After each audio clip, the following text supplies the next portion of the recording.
Cinema start అయ్యేటప్పుడు trailer ఉంటుంది కదండి, అలాంటి ట్రైలర్ ఒకటి వేస్తాను. ఈ ట్రైలర్లో ఏం జరుగుతుందంటే జగన్మోహన్ రెడ్డి గారు ఎవరో ఒక అతనితో మాట్లాడుతున్నారు. అతన్ని ఎవడో కొట్టాడట. ఒరే కొట్టినప్పుడు ఇలా కొట్టాలని చెప్పాలి, అలా కొట్టాలని చెప్పాలని జగన్మోహన్ రెడ్డి గారు ఎలా ట్రైనింగ్ ఇస్తున్నారో జస్ట్ ఈ వీడియోలో మీకు చూపిస్తానండి. ఇది వైఎస్ఆర్సీపీ అంటే వైఎస్ఆర్ కాంగ్రెస్ పార్టీ వైఎస్ఆర్సీపీ అని వాళ్ళ అఫీషియల్ పేజ్. ఇది వాళ్ళ అఫీషియల్ పేజ్లో వాళ్ళు రాసిన చెత్త ఏంటంటే టీడీపీ గూండాల దాడిలో గాయపడిన వైఎస్ఆర్సీపీ కార్యకర్త కాల్ చేసి మాట్లాడిన వైఎస్ జగన్ గారట. పులివెందుల జడ్పీటీసీ ఉప ఎన్నికల్లో ప్రచారం చేస్తున్నాడని కారణంతో అమరేశ్వర రెడ్డిపై బీటెక్ రవి అనుచరులు రే కనీసం ఏదైనా కారణం చెప్పేటప్పుడన్నా ప్రజలు కొంచెం ఆలోచించేలా ఉండాలి కదా. ప్రచారం చేద్దానని కొడతాడే ఎవడన్నానే. అవి ఏమన్నా ఐశ్వర్యరాయ సుస్మితాసేనా వచ్చి ఏదో స్పెషల్ అట్రాక్షన్ లాగా వచ్చి ప్రచారం చేస్తున్నాం. ఇప్పుడు అమరేశ్వర రెడ్డి వచ్చి ప్రచారం చేస్తే ఓడిపోతాను భయపడడానికి ప్రచారం చేద్దామని కొడతాడా. ఎవడన్నా నమ్మే మాటలు చెప్పండి రా బాబా. అయితే మీరు జాగ్రత్తగా గమనించండి. ఈ వీడియోలో మీకు 2 పాయింట్లు ప్రూవ్ చేస్తాను. ఒకటి, అతను వైఎస్ఆర్సీపీ కార్యకర్త కాదు. రెండోది, అతన్ని కొట్టిన దానికి జగన్ ఏమని చెప్పమని ట్రైనింగ్ ఇస్తున్నాడో ఇందులో ఉంది, మీరు చూపిస్తాను. వాళ్ళే పెట్టుకుంటారండి మళ్ళీ ఆ దరిద్రం అంతానే. ఆ దరిద్రం అంతా వాళ్ళే పెట్టుకుని మేము ఎదవలం అని ఎదవలు అయిపోతారు అంతే వైసీపీ వాళ్ళు. ఒకసారి ఇది వినిపిస్తాను చూడండి. ఒక 3-4 నిమిషాలు నేను పోలం అనుకుని ఉన్నాను. విపరీతంగా ఒళ్ళంతా కొట్టేశారు సార్ కట్టెలతో. సార్ అది సార్ రాడ్లు లేవు సార్, ఓన్లీ కట్టెలు సార్. అన్ని హాకీ స్టిక్స్. ఇప్పుడు దెబ్బలు తిన్నోడు తెలుసు కదా దేంతో కొట్టారో, దేంతో దెబ్బలు తినడం. లేదు ఒకవేళ అబద్ధం, అతను ఒక అబద్ధం చెప్పడం ఫిక్స్ అయ్యాడు, కర్రలతో కొట్టారని చెప్పడానికి. మధ్యలో ఆయన కన్ఫ్యూజ్ చేస్తారేంటండి మీరు జగన్ రెడ్డి గారు? ఏమని కన్ఫ్యూజ్ చేశారు మీరు విన్నారా? కట్టెలతో కొట్టారండి అని అతను చెప్తుంటే కట్టలేనా రాడ్లు లేవా అంటారు జగన్ గారు. అంటే గొడవకు మీరు రాడ్లు పట్టుకెళ్తారని అందరూ పట్టుకెళ్తారేంటండి? ఎప్పుడైతే జగన్మోహన్ రెడ్డి గారు కట్టెలు అని చెప్పకరా రాడ్లు అని చెప్పరా, రాడ్లు అంటే ఇంకా బలంగా ఉంటుంది కేసు అని పాపం జగన్మోహన్ రెడ్డి గారు మనోడికి చెప్తున్నారు. ఇది కొత్త ఆర్టిస్ట్ అనుకుంటా, క్యాచ్ చేయలేకపోతున్నాడు. అదే వైసీపీలో సింగిల్ టేక్ ఆర్టిస్టులు ఉన్నారు కొంతమంది, వాళ్ళైతే టక్కన పెడతారు అంతే. వెంటనే అవునవునండి రాడ్లేండి బాబు, పెద్ద పెద్ద రాడ్లేండి, దాంతో పాటు కత్తులు కూడా ఉన్నాయండి, కత్తులతో పాటు బళ్ళెలు కూడా ఉన్నాయండి అని చెప్పేస్తారు. వాళ్ళు అయితే ఆర్టిస్ట్ ఎవరు కొత్త పెట్టారు. మళ్ళీ ఒకసారి ఏంటంటే ఒక 3-4 నిమిషాలు నేను పోలం అనుకుని ఉన్నాను. విపరీతంగా ఒళ్ళంతా కొట్టేశారు సార్ కట్టెలతో. సార్ అది సార్ రాడ్లు లేవు సార్, ఓన్లీ కట్టెలు సార్. అన్ని హాకీ స్టిక్స్, బ్యాట్లు.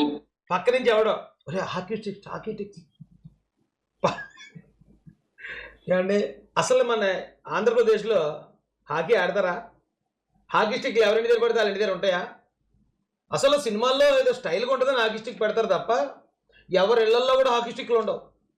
హాకీ స్టిక్ ఎవరి దగ్గర ఉంటుంది?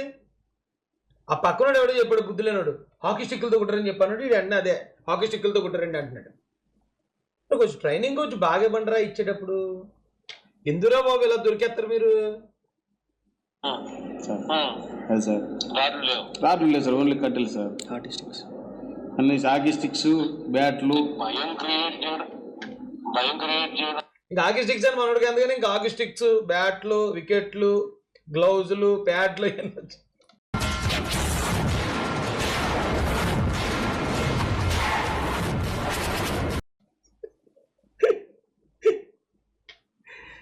మళ్ళీ దీన్ని సిగ్గు లేకుండా పట్టుకెళ్ళి వాళ్ళు వైఎస్ఆర్సీపీ అఫీషియల్లో పెట్టుకున్నారు. అవునవును సార్, ఓన్లీ భయం క్రియేట్ చేయాలా. తిరగద్దులు యాక్టివ్గా తిరుగుతున్నారు కదా అట్లా సార్. మనం జెడ్పీటీసీ కూడా ఇండిపెండెంట్గా వేసాము కదా సార్. ఇప్పుడు జెడ్పీటీసీకి ఇండిపెండెంట్గా వేసాడట. వీడు వైసీపీ కార్యకర్త అయితే వైసీపీ నుంచి కదా పోటీ అటు వైసీపీ నుంచి కదా పోటీ చేయాలి, అది ఇండిపెండెంట్గా ఎందుకు వేసాడండి? పైన మళ్ళీ ఏం రాశారు చూడండి, టీడీపీ గూండాల దాడిలో గాయపడిన వైఎస్ఆర్సీపీ కార్యకర్త. ఎందుకురా ఈ దరిద్రం? బతికిన కొన్ని రోజులన్నా కొంచెం నిజాయితీ బతకొచ్చు కదా. ఇలా ఎదపనులు చేస్తారు, ఏదో తప్పుడు ఆరోపణలు వక్రీకరణ చేస్తారు. అది ఆధారాలతో పాటు మళ్ళీ మీరే పెట్టుకుంటారు దాన్ని. ఇదేం దరిద్రం నాకు అర్థం కాదు. అసలు వైసీపీ కూడా కాదట. అంటే ఒకవేళ అక్కడ ఏదైనా చిన్న గొడవ ఉంటుంది, ఒరాడు ఎవడో గొడవ అయింది కదా, ఎవరెవరో కొట్టుకున్నారు కదా, అన్ని ఎలా తీసిరండి, నాకు ఫోన్ చేయించండి, నేను మాట్లాడేస్తాను. రాడ్లతో కొట్టారని, ఆకు స్టిక్లతో కొట్టారని, లేకపోతే బ్యాట్లతో కొట్టారని చెప్పండి, వైసీపీ కార్యకర్త అని చెప్పండి అని చెప్పి చేశారు. చూడండి ఎంత పెంట అయిందో. ఇది ఇప్పుడు జనం చూస్తారు, ఏమంటారు, చిత్తు అంటారు కదా.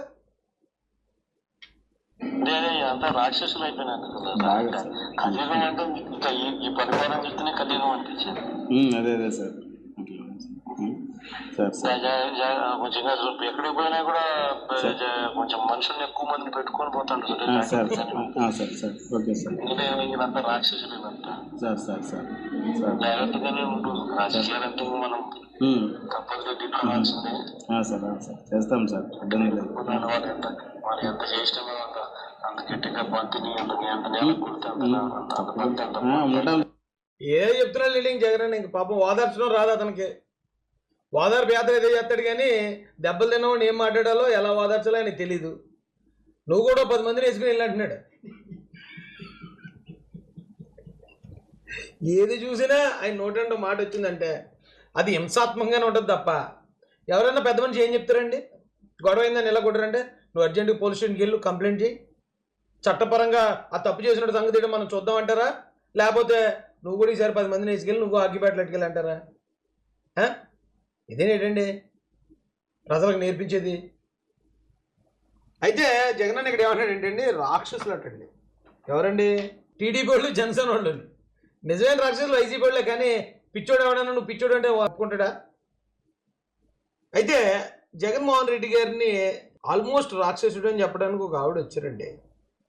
నాన్న నా ముగ్గురు చంపినట్లు సంతకం చేయాలన్నారు. ఎవరండి? డైరెక్ట్గా సునీత రెడ్డి గారు చెప్తున్నారు. ఇక్కడ చూడండి, నాన్న నా ముగ్గురే చంపినట్లు సంతకం చేయాలన్నారు. లేఖ చదివాక నేను ఒప్పుకోలేదు. పులివెందుల్లో ప్రస్తుత పరిస్థితులు భయపడుతున్నాయి. వివేకానంద రెడ్డి కుమార్తె సునీత. ఇక్కడ ఇప్పుడు చెప్పిన మాటల్లో ఒక కొత్త పాయింట్ ఉందండి ఈరోజు. మీరు ఒకసారి చూడండి, పులివెందుల్లో తాజా పరిస్థితులు చూస్తుంటే 6 ఏళ్ల క్రితం మా నాన్న వివేకానంద రెడ్డిని హత్య చేసిన రోజులు గుర్తు వస్తున్నాయి. నాన్న జయంతి శుక్రవారం ఉండగా మా అమ్మ ఫోన్ చేసి పులివెందులకు రావద్దని, ఇక్కడ పరిస్థితులు ఏం బాగలేవంటే హెచ్చరించారు అని వివేక్ కుమార్తె సునీత ఆందోళన వ్యక్తం చేశారు. వివేక హత్య కేసు నిందితులు బెయిల్ రద్దు పిటిషన్ సుప్రీంకోర్టులో విచారణలో ఉన్న దృష్ట్యా కడప ఎస్పీ అశోక్ కుమార్ను సునీత రాజశేఖర రెడ్డి దంపతులు కడపలో కలిశారు.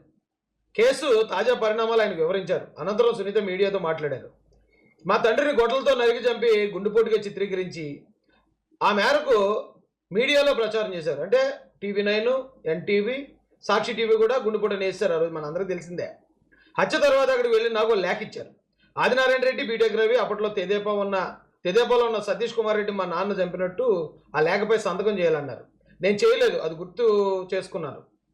చేయలేదని గుర్తు చేసుకున్నారట ఆవిడ. తెదేపా వారు హత్య చేశారంటే తొలుత నేను నమ్మాను. చివరకు నారాసుర రక్త చరిత్రను రాశారు. ఆ తర్వాత సునీత రాజశేఖర రెడ్డి చంపారని మా మీద ఆరోపణలు చేశారు. ఇక్కడ గమనించాలి. అప్పటి వరకు సునీత గారు, రాజశేఖర రెడ్డి గారు వాళ్ళు చెప్పినట్టు కనుక చేస్తే, ఏది చంద్రబాబు నాయుడు గారినో లేకపోతే నారాసుర రక్త చరిత్రనో టీడీపీలో మా నాన్న చంపేశారనో కానీ వాళ్ళు చెప్పుంటే వాళ్ళు సేఫ్గా ఉందరు. ఎప్పుడైతే సునీత గారు, రాజశేఖర రెడ్డి గారు అరే కాదు ఇది తప్పు, చంపిన వాళ్ళు ఇక వైఎస్ అవినాష్ రెడ్డి లేకపోతే ఏదో సోన్సో రెడ్లు వీళ్ళైతే మనం వాళ్ళని అనకూడదని అన్నారు, ఎదురు తిరిగారని, సరే ఈసారి అయితే నువ్వే చంపావు, మీ ఆయనే చంపారని చెప్పి తిరిగేస్తారు. ఎంత ఘోరం చూడండి. ఒక ఆడకూతురు వాళ్ళ తండ్రిని పోగొట్టుకుని మరి న్యాయం చేయాలి అని చెప్పి వెళ్తే న్యాయం చేయకపోగా నువ్వు ఎక్కువ మాట్లాడితే మీ ఆయన మీద నీ మీద మర్డర్ కేసు పెట్టేస్తావు అన్నారంటే రాక్షసులు ఎవరండి ఇక్కడ? ఇందాక ఆడియోలో విన్నారు కదా, అరే రాక్షసులు అంటే తెలుగుదేశం వాళ్ళు అంటున్నాడు జగనన్న. ఇక్కడ సొంత చెల్లిని భావననే. దాన్ని బట్టి ఆలోచించండి మరి ఎవరు రాక్షసులు, మీకే అర్థమైపోతుంది.